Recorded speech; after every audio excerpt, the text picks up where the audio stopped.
Hello, my name is Anastasia, and today I'm going to explain to you how to effectively communicate. Communication skills are important in many diverse contexts, formal and informal relationships, as well as personal or professional settings. Communication is the key to success and can also be your failure. Social skills fall under the category of communication. To give you an understanding of what I mean, I will really give you an example. So the other day we were sitting at a restaurant with a group of customers at the cafe, which I talked about in my last speech. And there was a young man, a friend of a friend's, sorry. And he was about 22 years old. And he had never in his life ordered anything at a restaurant by himself. So we sat there and he told us, "Can you please order an extra water for me?" And we told him, "No, you will have to order it yourself." So he tried to call the waiter over and to order the water, which took a while, and it was quite funny for us because we had never seen this. But that is an example of how it is possible that some peoples, even in informal situations, don't really know how to communicate. So it doesn't really always deal with professional settings. This is a small example of where communication begins. And so when we talk about professional communication, we are dealing with leadership skills and a more diversified spectrum of ways to reach out to different groups of people, like an audience, for example. So in order to be a good leader, communication skills have to be at top. Good leaders ascend from their profound skills to communicate and to make their audience really believe what they say. I believe that a good communicator has it in them, that they are really born with this talent to not have a phobia to stand in front of an audience and really speak their mind and speak what they really think and really convince the audience what they really want to say. However, there is a high percentage of people who don't like public speaking, who really don't like speaking in front of an audience, and that's okay. But if you want to reach the top, it is important to learn these skills and to really lose this nervosity and anxiety problems. So there is a lot of people who have spent a lot of time researching and a lot of time practicing, and with the right people around you, it is possible to become a good communicator, even if at the beginning you were the worst communicator. And I really chose in my speech to take 3 points of views of how to effectively communicate in different scenarios. For example, one of them talks about what is essential, and that is more in a public speaking context. The other one deals with what you should do, what you shouldn't do, also in public speaking as well as in one-to-one, but it's more about formal. And the last one is a YouTube video which I chose, which was quite interesting, which actually deals with a one-to-one, quite informal communication. So the first one is according to Forbes, and he talks about 5 essential communication practices for for effective leaders.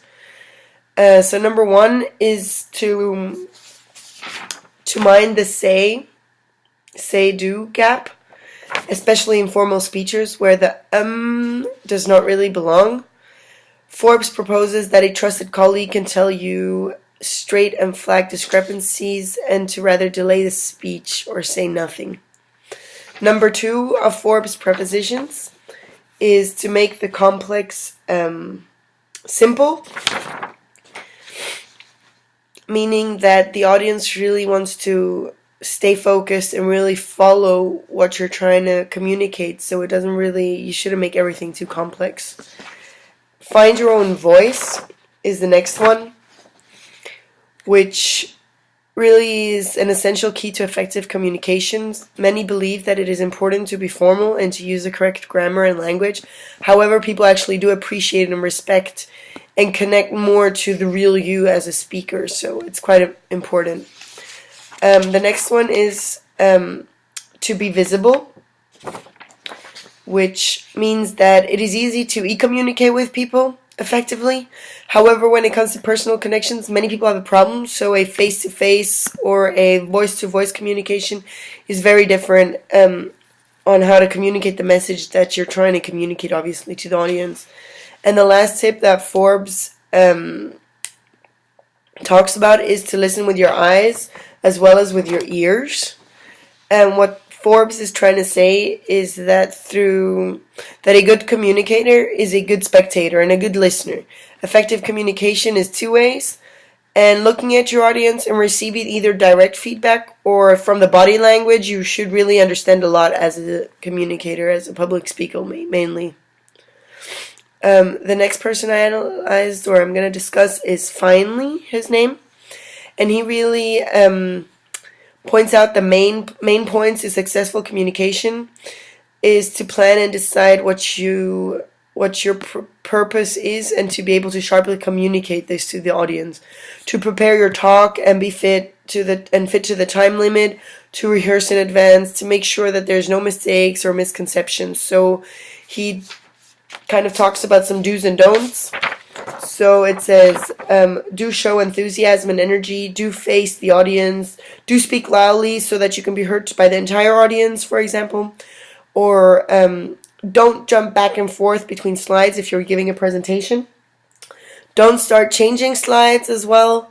Don't fidget nervously. Don't stick your hands in your pockets because it's quite disrespectful. And the last one that I'm going to talk about, it's the YouTube video which I said, and he discusses 3 ways to successfully communicate. His first viewpoint is the